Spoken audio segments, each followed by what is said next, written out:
Chapter 16. And when David was a little past the top of the hill, behold, Ziba the servant of Mephibosheth met him, with a couple of asses saddled, and upon them 200 loaves of bread, and 100 bunches of raisins, and 100 of summer fruits, and a bottle of wine.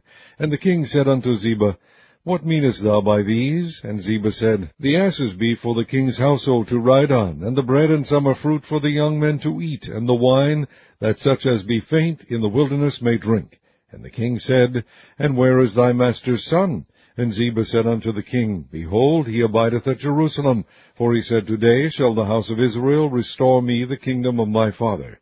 Then said the king to Ziba, Behold, thine are all that pertained unto Mephibosheth. And Ziba said, I humbly beseech thee that I may find grace in thy sight, my lord, O king. And when King David came to Bahurim, behold, thence came out a man of the family of the house of Saul, whose name was Shimei, the son of Gera. He came forth and cursed still as he came. And he cast stones at David and at all the servants of King David, and all the people and all the mighty men were on his right hand and on his left.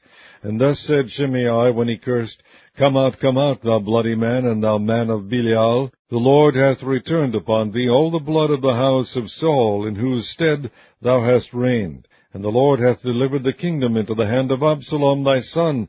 And behold, thou art taken in thy mischief, because thou art a bloody man. Then said Abishai the son of Zeruiah unto the king, Why should this dead dog curse my lord the king? Let me go over, I pray thee, and take off his head.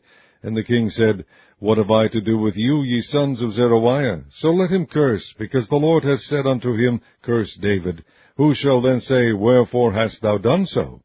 And David said to Abishai and to all his servants, Behold, my son which came forth of my bowels seeketh my life. How much more now may this Benjamite do it? Let him alone, and let him curse, for the Lord hath bidden him. It may be that the Lord will look on mine affliction, and that the Lord will require me good for his cursing this day. And as David and his men went by the way, Shimei went along on the hillside over against him, and cursed as he went, and threw stones at him, and cast dust. And the king and all the people that were with him came weary, and refreshed themselves there. And Absalom and all the people, the men of Israel, came to Jerusalem, and Ahithophel with him. And it came to pass, when Hushai the Archite, David's friend, was come unto Absalom, that Hushai said unto Absalom, God save the king, God save the king. And Absalom said to Hushai, Is this thy kindness to thy friend? Why wentest thou not with thy friend? And Hushai said unto Absalom, Nay, but whom the Lord, and this people, and all the men of Israel choose, his will I be, and with him will I abide. And again, whom should I serve? Should I not serve in the presence of his son? As I have served in thy father's presence, so will I be in thy presence. Then said Absalom to Ahithophel, Give counsel among you what we shall do. And Ahithophel said unto Absalom, Go in unto thy father's concubines, which he hath left to keep the house, and all Israel shall hear that thou art abhorred of thy father. Then shall the hands of all that are with thee be strong. So they spread Absalom a tent upon the top of the house, and Absalom went in unto his father's concubines in the sight of all Israel. And the counsel of Ahithophel, which he counseled in those days, was as if a man had inquired at the oracle of God.